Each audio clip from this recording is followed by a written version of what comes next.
Pada video kali ini, kita akan membahas fenomena di medsos akhir-akhir ini, di mana orang awam sok pintar, mengkritik siapa saja yang tidak sefaham, padahal tidak pernah belajar agama dengan komprehensif. Dan kritik pedas disampaikan oleh seorang akademisi terhadap orang awam yang sok kritik dan fenomena dakwah mereka yang selama ini mengaku sebagai salafi. Yang kedua, kita lihat misalnya fenomena ada Harry Pras ini, beliau adalah seorang pesilat, tiba-tiba mengomentari semua ustadz-ustadz yang menurut dia bukan ustadz sunnah ya.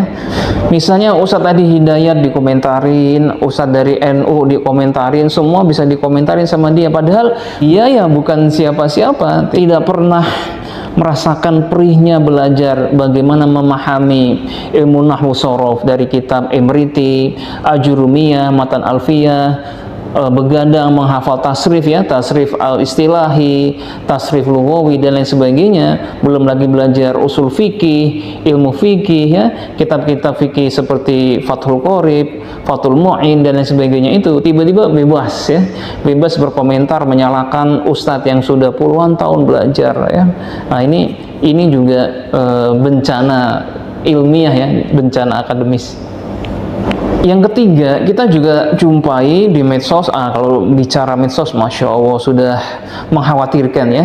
Orang-orang awam itu bisa mengkritik ulama siapa saja dengan modal hijrah, kemudian ngaji di Ustadz Sunnah, dengan modal bahwa kullu bid'ah dholalah. Kalau tidak ada zaman Nabi, ya pasti bid'ah. Nah ini simplifikasi seperti ini, dampaknya itu bisa berat ya.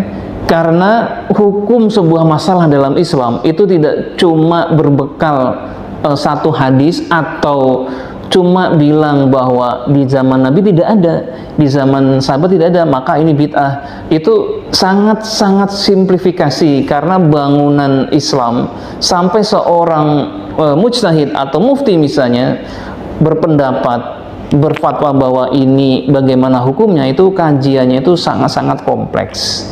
Tidak hanya dilihat Al-Quran, hadis, tapi ya ilmu fikih, usul fikihnya, fikih waqi'nya ya. Belum kaidah-kaidah fikih yang lain seperti maslahatnya dan lain sebagainya, itu baru dibahas. Karena itu biasanya di sebuah negara itu punya lembaga muftinya, lembaga syariahnya. Di Mesir ada Darul Ifta dan juga ada ulama-ulama al-Azhar tentunya ya.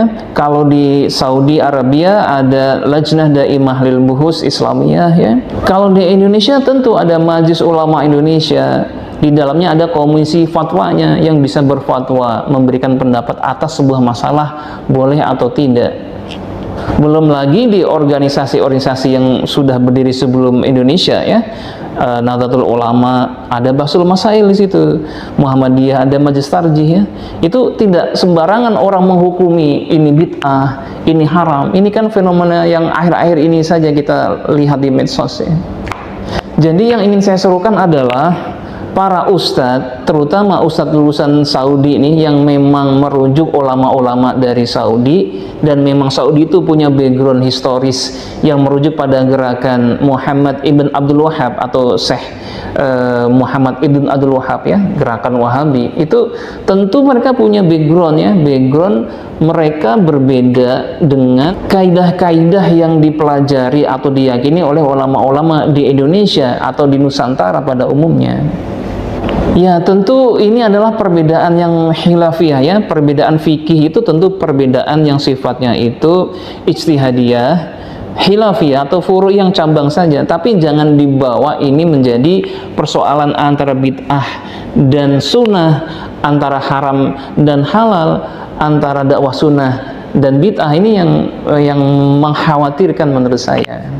Jadi apa yang perlu dikoreksi? Yang perlu dikoreksi adalah bagaimana ustadz-ustadz tadi itu cara mengajarkan kepada jamaahnya, positioningnya. Ini yang paling penting, positioning atau sikap pendapat ketika mereka berpendapat itu harus dijelaskan kepada jamaahnya, bahwa mereka ada lulusan Arab Saudi, lulusan Madinah, tentu mengadopsi kurikulum yang dikonstruk oleh negara, dan negara ini memang pro terhadap Syekh Muhammad ibn Abdul Wahhab. Itu mereka harus sadar bahwa ini adalah pendapat mereka.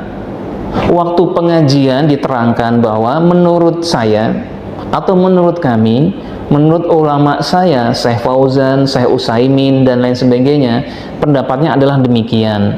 Tetapi kami menghormati lembaga-lembaga agama yang sudah ada di Indonesia atau pendapat-pendapat dari jamaah-jamaah yang sudah ada di Indonesia, kayak pendapat NU, pendapat Muhammadiyah ya, harus diterangkan detail-detail pendapat itu. Tidak hanya membilang bahwa yang sesuai sunnah Nabi, yang sesuai salaf, yang sesuai generasi sahabat adalah ini, yang lain bid'ah. Nah, ini bahaya.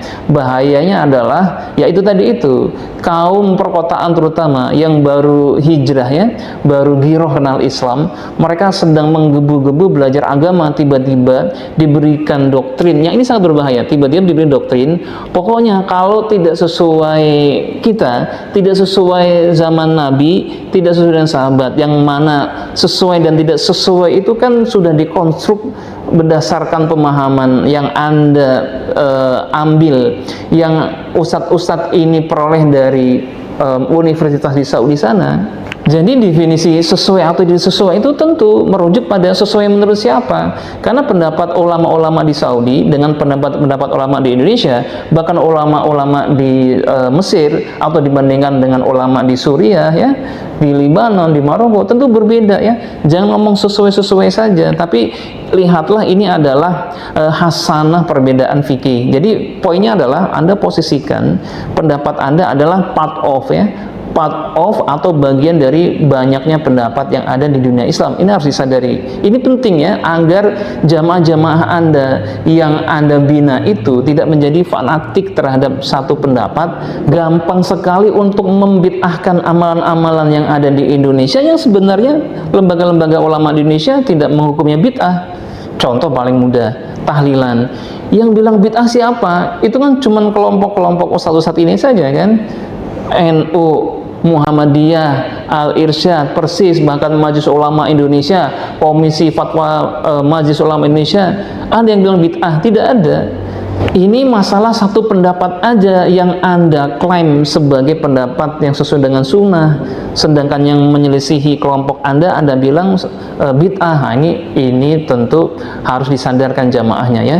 Fenomena adanya awam tapi sok kritis ya, ya ini terjadi karena bersatunya giroh Islamiyah, semangat berislam yang tinggi, kemudian diberikan doktrin yang di dalamnya ini menjadikan mereka gampang untuk menilai ini salah, ini bid'ah, padahal seperti tadi ya, bangunan keilmuan keislaman itu dibangun tuh lama ya, dari belajar di pondok pesantren ya, minimal kan 6 tahun ya, belajar nahwu sorofnya, bahasa Arabnya, baca kitab gundulnya, kitab kuning itu lama sekali ya, perih pedihnya belajar itu sampai jam 12 malam, sampai begadang. Belum lagi kalau sampai S1 atau S2 di Timur Tengah, lama ya, sampai orang itu memahami bangunan fikih, bangunan syariah itu tidak sesederhana pokoknya kalau tidak ada di zaman Nabi pada zaman sahabat maka bid'ah. Ini tentu ajaran yang membuat para jamaah jadi fanatik dan mudah menyalahkan, dan akhirnya muncul fenomena sekarang ini, awam tapi sok kritis, tidak tahu posisinya di mana. Semoga kita menjadi umat Islam yang dewasa ya, dewasa dalam memposisikan diri ya. Kemudian tidak mudah menjudge bid'ah, apalagi menyelisihi lembaga ulama yang resmi di sebuah negara ya. Dan jangan sampai kita menjadi orang yang bisa ngomong apa aja, mengomentarin apa saja, bahkan ulama juga kita libas, padahal kita ya kosong keilmuannya ya, tidak pernah belajar keislaman secara benar. Karena itu benarlah kata ulama, al-isnadu minad din, walau lal isnadu laqala man syaa ma syaa. Jadi sanad itu bagian dari agama ya.